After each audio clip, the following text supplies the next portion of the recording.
Elsewhere, the Summer Olympics is capturing the attention of Americans. While you likely already knew of Simone Biles before she captured 4 medals, including 3 golds in Paris, or Noah Lyles before he cemented his status as the fastest man on Earth by winning the 100-meter, the business behind the games persists as a fascinating development.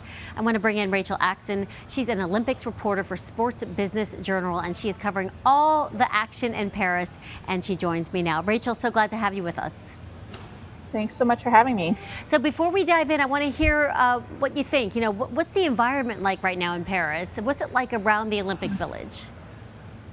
It definitely feels like the Olympics. I've written a lot about the movement, has had a rough stretch of games, none more so than the past 2 with COVID and no fans. And you really forgot what that felt like. But everywhere that I've been around Paris, there's packed venues, there's a great atmosphere.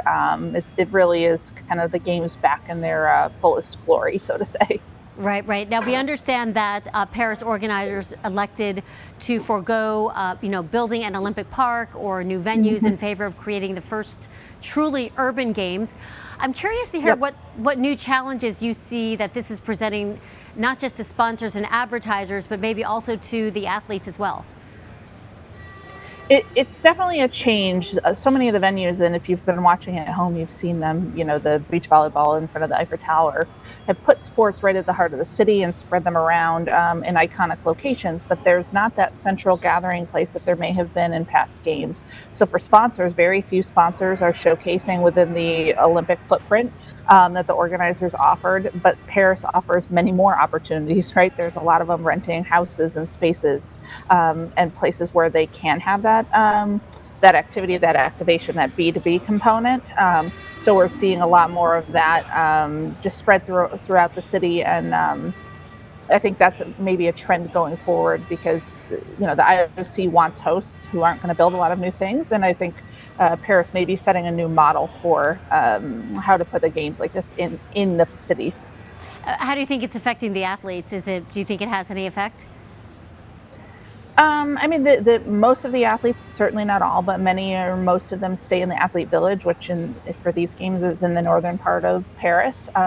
They have their own transport, but they are a little bit removed from things. I think some of them would say that's not necessarily a bad thing, limit the distractions. So I think that's just going to be a variable that changes from games to games. Okay, every Olympics we know has breakout stars. This year, no exception. The U.S. women's rugby team, led by Ilona Maher, took home the bronze on a miraculous final play. How does this momentum carry over across respective sports after the Olympics conclude? This is something I'm actually very curious about in reporting now, especially for women's sports. We've seen such an upward growth trajectory in recent years, and that's obviously a lot been focused on basketball and soccer back in the United States. This can only add to the momentum. How long it sustains it, I think, is a question. But we've seen the marketable stars coming out of these games, and a lot of them are U.S. women. You mentioned Ilona Maher, Simone Biles, Sunisa Lee, Katie Ledecky. You go down the list, and there's a lot of powerful, great athletes who can really drive not only their sport but market interest as well. Right. And a story that you covered for the Sports Business Journal is businesswoman Michelle Kang donating $4 million to Team USA Rugby while also donating to other women's sports as well. So it's really underscoring the achievement that the Paris Games are the first to achieve gender parity. How much more money do you think is there in women's sports now than even just a few years ago? There's quite a bit more investment now, but I feel like every other week, we're writing about something of a new data point, a new study that shows this. Just before the start of the games, the Sports Innovation Lab released a report that there's a $4 billion gap just in merch for women's sports, that there's a demand there not being met. I think there's, no one solid number to put your arm around it, but there's certainly plenty of people talking to here and that I talk to regularly that see the investment and growth potential in women's sports. All right, let's look forward to the 2028 games taking place in Los Angeles. How far in advance are advertisers and sponsors drawing up their marketing strategies?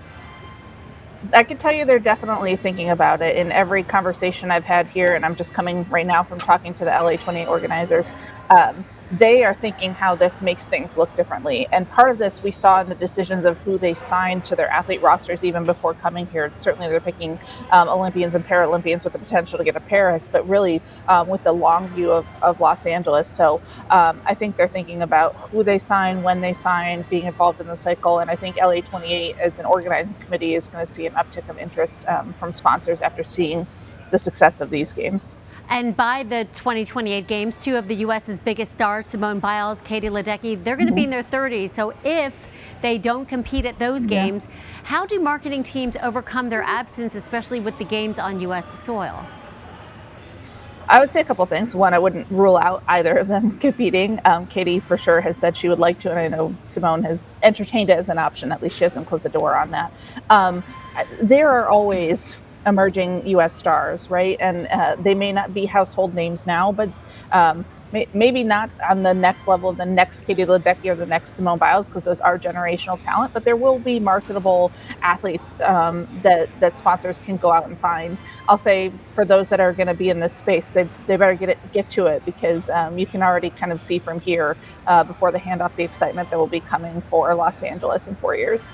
Are there any Olympic storylines that you feel are going underreported and maybe should be getting more exposure?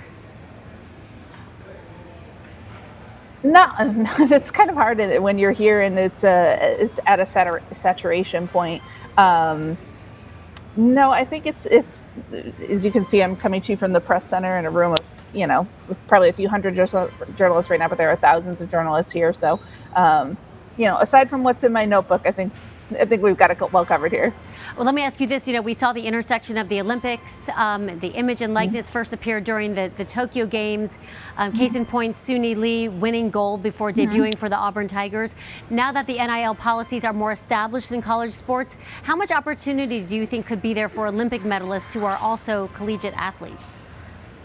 I think there's tons, and I actually just thought of this yesterday because I was working on a story on Katie Ledecky, and it was odd to think back to the notion that at one point she had to go pro. So that's when she started signing sponsors, even though she had been to by that point 2 Olympic games and had multiple medals. I think that only increases the opportunities, right? Gymnastics is a great example. That was a sport where the athletes would have to pick at 16 what they were going to do and then forego college. Now they have the opportunity to do both. And we see, not just Suni, but Jordan Childs, Jade Carey were NCAA level gymnasts. I think the major question I have is not around NIL. It's about the viability of these sports at the collegiate level. 75% of the U.S. team trains at Division I or NCAA universities. And those schools are going through a major shift in how their finances are going to look with some of the lawsuits, and so there's a real concern within the Olympic movement and Paralympic movement about keeping those as viable programs and not seeing those be cut in the wake of those changing economics. All right, Rachel Axon, thanks so much for your time. Great talking with you. Thank you.